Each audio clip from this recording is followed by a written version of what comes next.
Salaam la famille comme ni ngeen ko xamee yéen ñëpp depuis bi trêve international bi commencé information yu bëri mi ngi génn céréales information yoo xam ne day wax ci coach bi yii di wax ci joueur yi di wax ci vestiaire bi di wax tension yi am ci biir club bi et tout ci vidéo bi nag je vais juste commenter information yooyu noonu wax ci sama xalaat yi nga xamante ni jàpp naa ni c'est vrai ou pas. Les gars tout d'abord faut savoir que dañoo nekk en période de trêve période la boo xamante ni y a pas de match te journalistes yi ak insiders yi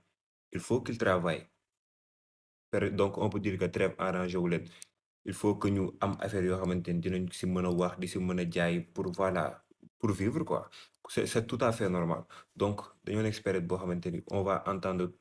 façon rumeur bu nekk façon wax bu ne di nga ko dégg mais nekkul lépp loo xamante ni da nga ko gis rek da nga ko war a gëm y a des journalistes yoo xam amuñu benn info amuñu dara li ñuy def mooy benn rumeur daw ñu ñëw aller ci sensu rumeur boobu na comme journaliste bu mel ni Molina Romain Molina benn journaliste français la je crois que ñu bëri xam nañ ko fi Molina c'est un journaliste boo xamante ni d'habitude il a pas des infos sur le Real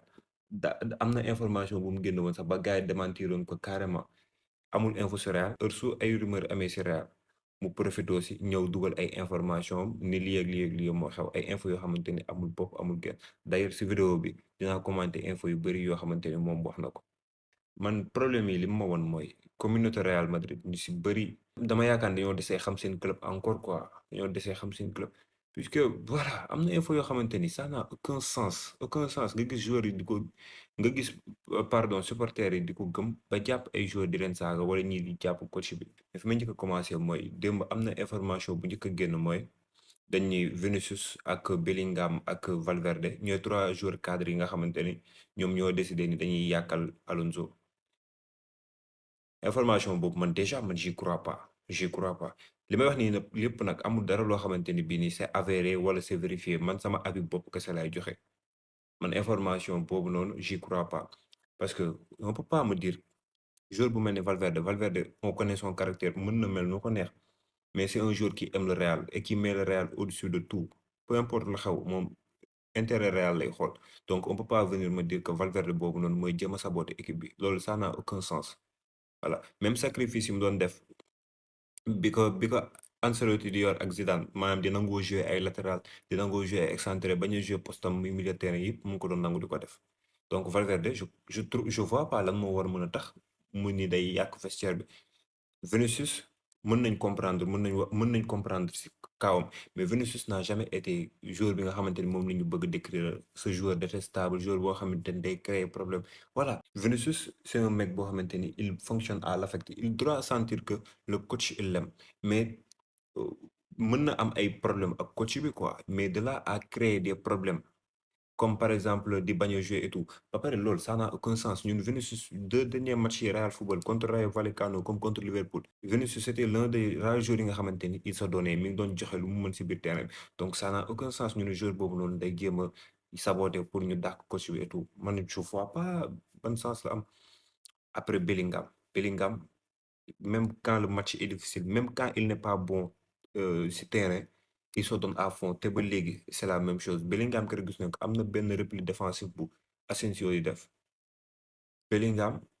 repli défensif boobu noonu jour boo xamante ni bëggul def benn effort pour coach est-ce que dina def loolu y a des infos yoo xamante ni ça n'a aucun sens en fait ça n'a aucun sens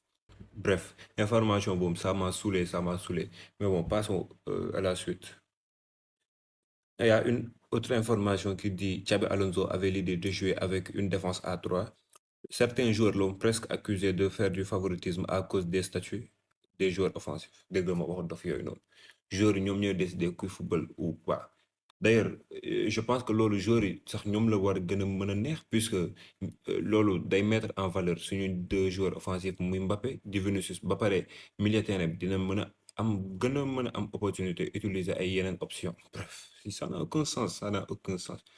Molina amul benn info il dit raconte juste n'importe quoi.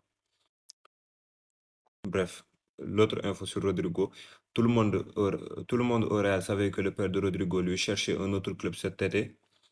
mais il a nié les rendez-vous avec le club. Son père demandait beaucoup trop aux clubs intéressés. Ils ont rapidement abandonné son transfert. Loolu moom mën naa ko gëm, c'est logique puisque c'est pas la première fois may gis info bii nii c'est pas la première fois ma koy gis loolu bref. Benen info, les joueurs du Real Madrid ne sont pas habitués aux longues séquences vidéo où Xabi Alonso donne des conseils tactiques pour s'améliorer. Certains joueurs prennent mal ces conseils et pensent qu'ils sont infantilisés. Loolu moom info boobu moom je sais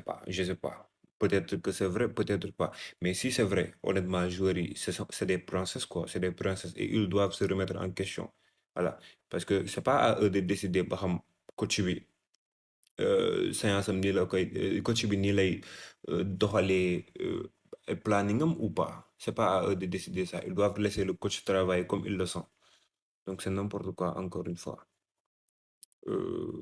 Quoi encore, bref. Encore une information disant que certains Brésiliens au Real Madrid se plaignaient que Franco Mastantuono jouait beaucoup au début de saison. Les entourages montent à la tête des joueurs en leur disant que Xabi Alonso est le problème. Loolu, je sais pas. Affaire entourage moom club yëpp c'est un problème. Affaire entourage du Real kese la nekkee problème quoi. Si club yëpp c'est un problème. Mais là, c'est compliqué. Man, je crois pas que joueurs yi dinañ dem naan dañuy seen moroomu joueur ñu naan ay warul jouer dugg na fi génn na fi bref. J'y crois pas. J'y crois pas. J'y crois pas. D'autant plus que, d'après ce qui se dit, moi, Rodrigo, mon jël décision dem jouer, ni day jouer à gauche. Donc, ban intérêt la am Rodrigo ni day dem jouer à gauche ba pare di kaas si Mastantuono li muy jouer Mastantuono mi nga xamante ni day jouer à droite. Vinicius tamit bokkul poste ak Mastantuono ban intérêt la am di kaas Mastantuono li muy jouer te Militao du moom moo koy kaas donc. Bref, j'arrête de lire ce truc. Mais man, les gars, sincèrement, man, j'aime pas la tournure qui est en train de prendre affaire bi quoi. Avant, Lima Diakhal mooy avant, le Real était l'un des clubs les mieux gérés au monde. Problème yi nii daan mënul ñàkk si club puisque ay problème vestiaire c'est des choses yoo xam ne day am si presque club yëpp mais ça se gère ba ay médias duñ si jot. Mais Real depuis 2024, je sais pas ce qui a changé. Beaucoup de choses ont changé d'ailleurs. Mais c'est un club boo xamante ni chaque jour il y a des rumeurs chaque jour il y a des infos chaque jour ñu ngi wax ay affaires yu négatif problème mu vestiaire problème mu euh, problème sportif ay joueurs yoo xamante ni bii nii daanoo leen dégg si benn problème ñu jëkk ba si yàgg ni joueurs yi ñii ñooy problème bi bref c'est très bizarre ce qui se passe au club c'est très bizarre ce qui se passe au club. Les gars, je tiens à préciser que man li ma wax fii yëpp nekkul loo xamante ni damaa jéem a nekk di incriminer club bi wala may incriminer Xabi Alonso c'est juste man sama avis bopp laa yor mooy man information yi génn comme quoi joueur tel ou joueur tel mooy foutre le bordel si biir club bi man j'y crois pas c'est mon avis tey jii keneen bu xalaatee leneen tamit am na si droit mais man j'y crois pas gëwuma ko information yi ça n'a aucun sens quoi ça n'a aucun sens genre ñu naan la Valverde Vinicius ak Bellingham joueurs yoo xamante ni ils ont tout donné pour le club ñoom ñooy jéem a saboter pour dàkkalu coach bi en plus nous on regarde les matchs en plus nous on regarde les matchs on voit bien au Real quand ça va pas Vini c'est l'un des rares qui essaie te match yi jàll yëpp il était l'un des rares qui essayait pendant ce temps ana joueurs yi nga xamante ni bii nii gisuñu leen ci liste bi Valverde il a toujours tout donné pour le Real Valverde mi ngi nangu di jouer latéral pour donc joueur boo xamante ni mi ngi nangu loolu yëpp ñu ni day foutre le bordel Bellingham même quand il n'est pas bon sur le terrain si ay effort am ak ay repli défensif am ak soutien bi muy soutenir équipe bi kenn mënu ko dindi donc bref man daal j'ai un problème man yooyu yëpp je crois pas mais les gars dites-moi yéen la ngeen si xalaat si commentaire yi c'était juste une petite vidéo pour revenir sur l'actualité réelle wax si loolu yëpp mais avant de vous quitter les gars je vous demande ngeen abonné wu like vidéo partage ko te surtout comme je vous l'ai dit tantôt ngeen wax ma seen avis si commentaire wax ma la ngeen xalaat mooy loolu big up